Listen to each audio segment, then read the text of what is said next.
ਸਭ ਤੋਂ ਪਹਿਲਾਂ ਤਾਂ ਜਿਹੜਾ ਸੈਂਟਰ ਆਫ ਐਕਸਲੈਂਸ ਬਣ ਰਿਹਾ ਹੈ ਇੱਥੇ ਵੈਜੀਟੇਬਲ ਨਰਸਰੀ ਦਾ, ਤਾਂ ਕਿ ਕਿਸਾਨਾਂ ਨੂੰ ਉੱਚ ਕੋਟੀ ਦੀ ਪਨੀਰੀ ਮੁਹੱਈਆ ਕਰਾਈ ਜਾ ਸਕੇ।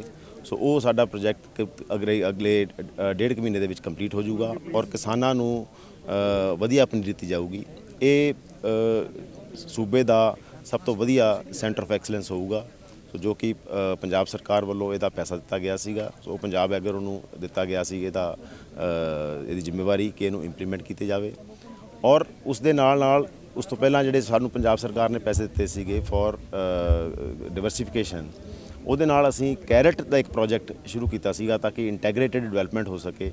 ਜਿਹੜੀ ਗਾਜਰ ਦੀ ਸਾਰੀ ਮਸ਼ੀਨਰੀ ਸਾਡੇ ਕੋਲੇ ਆ ਗਈ ਹੈਗੀ ਹੈ, ਲਗਾਉਣ ਤੋਂ ਲੈ ਕੇ ਪਟਾਈ ਤੱਕ ਤੇ ਪਟਾਈ ਤੋਂ ਬਾਅਦ ਧੁਆਈ ਤੱਕ। ਨਾਰਮਲੀ ਇੱਥੋਂ ਦਾ ਕਿਸਾਨ ਜਿਹੜਾ ਸੀ ਸਾਧੂ ਪੁਲ ਤੇ ਜਾਂਦਾ ਸੀਗਾ, ਨਹਿਰ ਦੇ ਵਿੱਚ ਧੋਂਦਾ ਸੀਗਾ, ਅਨਹਾਈਜੀਨਿਕ ਤਰੀਕੇ ਨਾਲ ਉਹ ਗਾਜਰ ਧੋਤੀ ਜਾਂਦੀ ਸੀਗੀ, ਜਿਹਦੇ ਨਾਲ ਕਿ ਗਾਜਰ ਦੀ ਜੇ ਚੰਗੀ ਤਰ੍ਹਾਂ ਪ੍ਰੋਪਰ ਬਰਸ਼ਿੰਗ ਨਾ ਹੋਵੇ ਤਾਂ ਉਹਦੀ ਲਾਈਫ ਵੀ ਘਟਦੀ ਸੀਗੀ। ਸੋ ਜਿਵੇਂ ਮੈਂ ਦੱਸਿਆ ਸੀਗਾ ਕਿ ਜਿਹੜੀ ਅਸੀਂ ਨੋਮੈਟਿਕ ਡਰਿਲ ਲਗਾਈ ਹੈਗੀ ਹੈ, ਉਹਦੇ ਨਾਲ ਤਕਰੀਬਨ 70 ਤੋਂ 80% ਬੀਜ ਘੱਟ ਲੱਗਦਾ ਹੈ। ਔਰ ਜਦੋਂ ਤੁਸੀਂ ਨੋਮੈਟਿਕ ਡਰਿਲ ਨਾਲ ਲਗਾਈ ਹੋਵੇ ਤਾਂ ਉਹਦੀ ਪਟਾਈ ਸੁਖਾਲੀ ਹੋ ਜਾਂਦੀ ਹੈ। ਇੱਕ ਮਸ਼ੀਨ ਨਾਲ ਤੁਸੀਂ ਪੱਟ ਸਕਦੇ ਹੋ, ਜਿਹੜੀ ਤੁਸੀਂ ਮੈਨੂਅਲ ਲਗਾਈ ਹੋਵੇ ਤਾਂ ਮੈਨੂਅਲ ਨਾਲ ਨਹੀਂ ਪੱਟ ਸਕਦੇ। ਸੋ ਉਹਦੇ ਨਾਲ ਕਿਸਾਨ ਦੀ ਲੇਬਰ ਬਚਦੀ ਹੈਗੀ ਹੈ। ਔਰ ਜਿਹੜੀ ਮਸ਼ੀਨ ਦੇ ਨਾਲ ਲੱਗੀ ਹੁੰਦੀ ਹੈ, ਉਹਦੀ ਜਿਹੜੀ ਜੜ ਹੈਗੀ ਬਹੁਤ ਡੂੰਘੀ ਜਾਂਦੀ ਹੈਗੀ ਹੈ ਔਰ ਤਕਰੀਬਨ ਕਿਸਾਨਾਂ ਦੇ ਦੱਸਣ ਮੁਤਾਬਕ 30% ਯੀਲਡ ਵੱਧ ਹੈ। ਸੋ ਜੇ 30% ਯੀਲਡ ਵੱਧ ਹੈ ਔਰ ਉਸ ਤੋਂ ਬਾਅਦ ਜੇ ਉਸ ਗਾਜਰ ਨੂੰ ਸਹੀ ਤਰੀਕੇ ਨਾਲ ਸਾਇੰਟੀਫਿਕ ਤਰੀਕੇ ਨਾਲ ਧੋਤਾ ਜਾਵੇ, ਉਹਦੀ ਚੰਗੀ ਤਰ੍ਹਾਂ ਬਰਸ਼ਿੰਗ ਕੀਤੀ ਜਾਵੇ, ਚੰਗੀ ਤਰ੍ਹਾਂ ਉਹਦੀ ਗ੍ਰੇਡਿੰਗ ਹੋਵੇ, ਤਾਂ ਕਿਸਾਨ ਨੂੰ ਤਕਰੀਬਨ 25 ਤੋਂ 30% ਉਹਦੀ ਵੈਲਿਊ ਵੱਧ ਮਿਲ ਜਾਂਦੀ। ਬਿਕੋਜ਼ ਜਿਹੜੀ ਗਾਜਰ ਦੀ ਸ਼ੈਲਫ ਲਾਈਫ ਵੱਧ ਜਾਂਦੀ ਹੈ, ਕਿਉਂਕਿ ਜੇ ਬਰਸ਼ਿੰਗ ਚੰਗੀ ਤਰ੍ਹਾਂ ਕੀਤੀ ਜਾਵੇ ਤਾਂ ਉਹਦੀ ਸ਼ੈਲਫ ਲਾਈਫ ਵੱਧ ਜਾਂਦੀ ਹੈ। ਕਿਉਂਕਿ ਜੇ ਗਾਜਰ ਦੀ ਟਿਪ ਟੁੱਟ ਜੇ ਤਾਂ ਉਹਨੂੰ ਬਿਮਾਰੀ ਫੈਲਣ ਦਾ ਖਤਰਾ ਹੁੰਦਾ। ਸੋ ਮਸ਼ੀਨ ਦੇ ਨਾਲ ਉਹ ਜਿਹੜੀ ਗਾਜਰ ਹੈ ਉਹ ਸੇਫ ਰਹਿੰਦੀ ਹੈ। ਸੋ ਇਹ ਇੱਕ ਪ੍ਰੋਜੈਕਟ ਹੈਗਾ। ਇਸ ਤੋਂ ਬਾਅਦ ਜਿਵੇਂ ਡਾਈਵਰਸੀਫਿਕੇਸ਼ਨ ਦੀ ਗੱਲ ਚੱਲੂਗੀ ਤਾਂ ਜਿਵੇਂ ਆਪਣਾ ਗਾਰਲਿਕ, ਅਨੀਅਨਸ ਅਤੇ ਉਹਨਾਂ ਦਾ ਵੀ ਅਸੀਂ ਐਂਡ ਟੂ ਐਂਡ ਮੈਕਨਾਈਜੇਸ਼ਨ ਦਾ ਅਸੀਂ ਇੱਥੇ ਫੈਸਿਲਿਟੇਟ ਕਰਾਂਗੇ।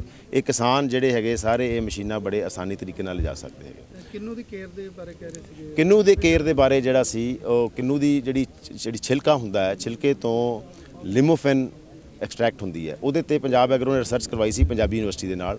ਉਹ ਰਿਸਰਚ ਤੋਂ ਬਾਅਦ ਜਿਹੜਾ ਨਿਚੋੜ ਨਿਕਲਿਆ ਉਹ ਅਸੀਂ ਟੈਕਨੋਲੋਜੀ ਕੰਪਨੀ ਦੇ ਵਿੱਚ ਹੀ, ਉਹ ਕੰਪਨੀ ਇੱਥੇ ਪਲਾਂਟ ਲਗਾ ਰਹੀ ਹੈਗੀ ਹੈ। ਉਹਨਾਂ ਨੇ ਕੰਮ ਸ਼ੁਰੂ ਕਰਤਾ ਹੈਗਾ। ਸੋ ਜਿੰਨਾ ਵੀ ਟਾਈਮ ਲੱਗੂਗਾ ਉਹਨੂੰ ਕਰਕੇ ਤਾਂ ਉਹਦੇ 'ਚ ਜਿਹੜੀ ਉਹ ਰਿਸਰਚ ਹੈਗੀ ਹੈ ਉਹ ਲਿਮੋਫਿਨ ਦੇ ਨਾਲ ਚਿਕਨ ਦੇ ਉੱਤੇ ਉਹਦੀ ਰਿਸਰਚ ਹੋਈ ਹੈਗੀ ਹੈ। ਉਹ ਚਿਕਨ ਦੀ ਜਿਹੜੀ ਲਿਵਰ ਦੀ ਪ੍ਰੋਬਲਮ ਹੈਗੀ ਹੈ ਉਹਦੇ ਜਿਹੜੀ ਲਿਮੋਫਿਨ ਹੈ ਉਹ 'ਤੇ ਅਸਰ ਕਰਦੀ ਹੈ। ਉਹ ਜਿਹੜੀ ਅਸੀਂ ਪੇਟੈਂਟ ਕੀਤੀ ਹੈਗੀ ਇਹ ਜਿਹੜੀ ਟੈਕਨੋਲੋਜੀ ਹੈਗੀ ਹੈ ਔਰ ਉਹਨਾਂ ਨੂੰ ਉਹ ਜਿਹੜਾ ਜਦੋਂ ਵੇਚਣਗੇ ਤਾਂ ਕਿੰਨੂ ਦੀ ਕੇਅਰ ਦੀ ਲਾਗਤ ਵਜੂਗੀ। ਦੂਸਰਾ ਜਿਹੜਾ ਕਿੰਨੂ ਦੀ ਕੇਅਰ ਦੀ ਅਸੀਂ ਰਿਸਰਚ ਕੀਤੀ ਹੈਗੀ ਹੈ ਤਾਂ ਕਿੰਨੂ ਤੋਂ ਅਸੀਂ ਜਿੰਨ ਦਾ ਉਪਰਾਲਾ ਕੀਤਾ ਹੈਗਾ। ਉਹ ਐਤਕੀ ਅਸੀਂ ਕਮਰਸ਼ੀਅਲ ਉਹਦਾ ਟਰਾਇਲ ਕਰਾਂਗੇ। ਸੋ ਤਕਰੀਬਨ 25,000 ਲੀਟਰ ਅਸੀਂ ਕਿੰਨੂ ਦਾ ਜੂਸ ਕੱਢ ਕੇ ਤੇ ਉਹ ਅਸੀਂ ਭੇਜਾਂਗੇ ਉੱਥੇ ਫਰਮੈਂਟਡ ਲੈਬ ਦੇ ਵਿੱਚ। ਤੇ ਉਹਦੀ ਕਿੰਨੂ ਜੀ ਜਿੰਨ ਬਣ ਗਈ ਤਾਂ ਬਣ ਤਾਂ ਗਈ ਹੈਗੀ ਹੈ, ਆਪਣਾ ਟੇਬਲ ਟਰਾਇਲ ਚੱਲ ਗਏ ਹੈ, ਲੈਬੋਰਟਰੀ ਟਰਾਇਲ ਹੋ ਗਏ ਹੈ। ਉਹਦੀ ਕਮਰਸ਼ੀਅਲ ਐਕਸੈਪਟੇਬਿਲਿਟੀ ਦੇਖਣ ਦੀ ਲੋੜ ਹੈਗੀ ਹੈ, ਮਾਰਕੀਟ 'ਚ ਕਿੰਨਾ ਚੱਲਦਾ, ਕਿਉਂਕਿ ਤੁਹਾਨੂੰ ਜੇ ਕਮਰਸ਼ੀਅਲ ਕਰਨਾ ਤਾਂ ਤੁਹਾਨੂੰ ਬੜੇ ਛੋਟੇ ਸਕੇਲ 'ਤੇ ਕਰਨਾ ਪੈਂਦਾ। ਸੋ 25,000 ਲੀਟਰ ਦੇ ਨਾਲ ਅਸੀਂ ਕਿੰਨੂ ਜਿੰਨ ਅਸੀਂ ਮਾਰਕੀਟ ਕਰਾਂਗੇ। ਸੋ ਕਿਉਂਕਿ ਜੇ ਫਰਮੈਂਟੇਸ਼ਨ ਮਹਾਰਾਸ਼ਟਰ 'ਚ ਹੋਊਗੀ ਤਾਂ ਉੱਥੇ ਹੀ ਅਸੀਂ ਵੇਚਣ ਦਾ ਉਪਰਾਲਾ ਕਰਾਂਗੇ। ਸੋ ਜੇ ਉਹਦੇ 'ਚ ਸਾਨੂੰ ਉਮੀਦ ਹੈ ਕਿ ਸਾਨੂੰ ਉਹਦਾ ਚੰਗਾ ਪ੍ਰੋਡਕਟ ਬਣੂਗਾ। ਸੋ ਤਾਂ ਕਿ ਉਸ ਤੋਂ ਬਾਅਦ ਜੇ ਸਾਡਾ ਪ੍ਰੋਡਕਟ ਐਕਸੈਪਟ ਹੋ ਗਿਆ ਕੰਜ਼ਿਊਮਰ ਕੋਲੇ ਤਾਂ ਉਹਦਾ ਅਸੀਂ ਕਿਵੇਂ ਪਲਾਂਟ ਲਗਾਉਣਾ ਉਹਦੇ ਬਾਰੇ ਵੀ ਅਸੀਂ ਵਿਚਾਰ ਕਰਾਂਗੇ। ਟੇਸਟ ਕਿਵੇਂ ਆਇਆ ਜਿੰਨ ਦਾ? ਟੇਸਟ ਦੇਖੋ, ਟੇਸਟ ਜਿਹੜਾ ਹੁੰਦਾ ਹੈ ਉਹ ਅਲਟੀਮੇਟਲੀ ਕੰਜ਼ਿਊਮਰ ਨੇ ਦੱਸਣਾ ਹੁੰਦਾ। ਉਹ it is a subjective thing. ਤੁਹਾਨੂੰ ਟੇਸਟ ਚੰਗਾ ਲੱਗਦਾ, ਮੈਨੂੰ ਟੇਸਟ ਲੱਗਦਾ, that is a different thing. So consumer ਨੂੰ ਜੋ ਸਾਡੀ ਕੰਜ਼ਿਊਮਰ ਰਿਸਰਚ ਹੋਈ ਹੈ ਉਹਦੇ ਮੁਤਾਬਕ ਸਾਨੂੰ ਪੋਜ਼ਿਟਿਵ ਰਿਸਪੌਂਸ ਮਿਲੇ। ਸਰ, ਕਿਸਾਨਾਂ ਨੂੰ ਕੀ ਸੰਦੇਸ਼ ਦੇਣਾ ਚਾਹੋਗੇ? ਅਸੀਂ ਕਿਸਾਨਾਂ ਨੂੰ ਇਹ ਸੰਦੇਸ਼ ਦੇਣਾ ਚਾਹੁੰਦੇ ਹਾਂ ਕਿ ਕਿਸਾਨ ਦੇਖੋ ਇਸ ਏਰੀਏ ਦੇ ਵਿੱਚ ਅਬੋਹਰ ਦਾ ਕਿਸਾਨ ਹਮੇਸ਼ਾ ਤੋਂ ਹੀ ਅੱਗੇ ਇਹਨਾਂ ਨੇ ਡਿਵਰਸੀਫਾਈ ਕੀਤਾ ਹੈ, ਰਿਸਕ ਲੈਣ ਦੀ ਖਮਤਾ ਰੱਖਦਾ ਹੈ।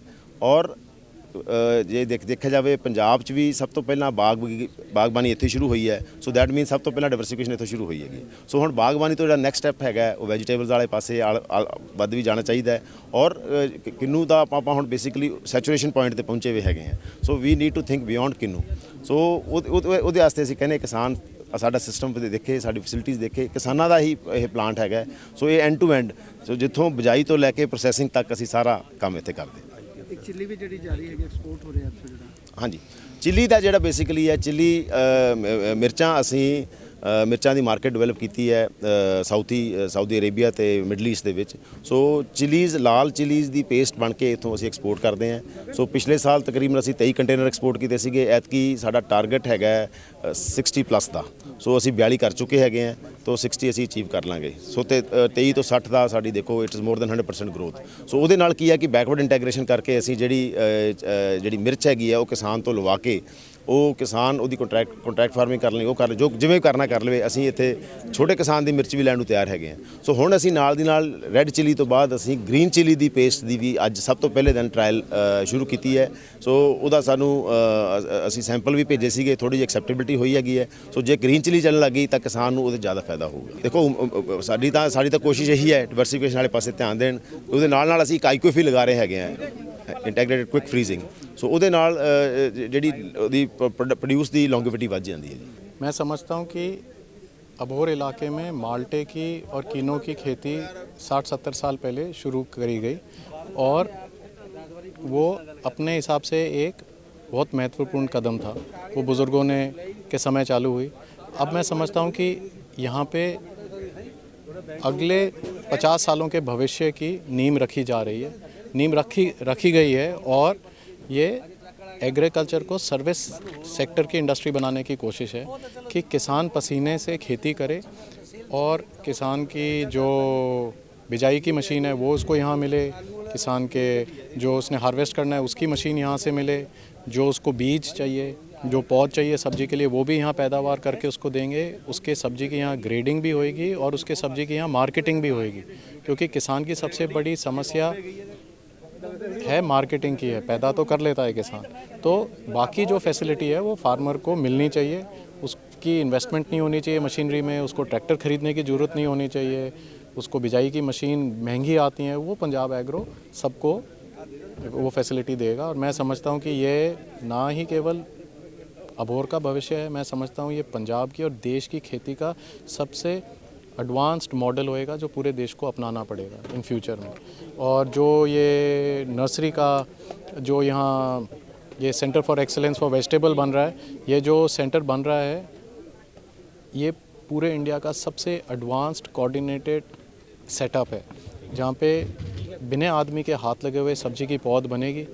पंजाब एग्रो की मशीन उस पौध को अगर किसान चाहेगा तो उसके खेत में बिजाई करके आएगी, अगर वो चाहेगा तो यहाँ से मशीन भी उसकी हार्वेस्ट करके प्रोड्यूस यहाँ लाएगी, उसकी ग्रेडिंग करेगी और उसके लिए यहाँ बायर भी मिलेंगे और मार्केट करेगी। जिस हिसाब से ऑलरेडी काम चालू हो गया है गाजर की मशीन का, अब बिजाई पंजाब एग्रो की मशीन से हुई है, पंजाब एग्रो की मशीन उनको हार्वेस्ट कर रही है और वो ही उसको ग्रेड करके यहाँ किसान को बेच के बिकवा रहे हैं उसका माल।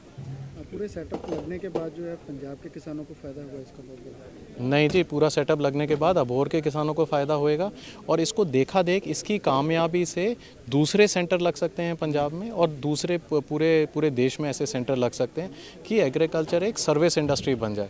एंड यही की है कि आपको एंड टू एंड सोल्यूशन एक जगह मिलना चाहिए। ये नहीं कि आपने बीज दे दिया तो उसकी बिजाई की मशीन आपकी 50 साल पुरानी है, बिजाई हो गई तो उसके हार्वेस्टिंग की मशीन नहीं है, हार्वेस्टिंग हो गई तो ग्रेडिंग की मशीन नहीं है, ग्रेडिंग कर ली तो मार्केट नहीं है। तो हम चाह रहे हैं कि सारा का सारा कुछ, उम्मीद भी यही है और ये होना काम चालू हो गया है।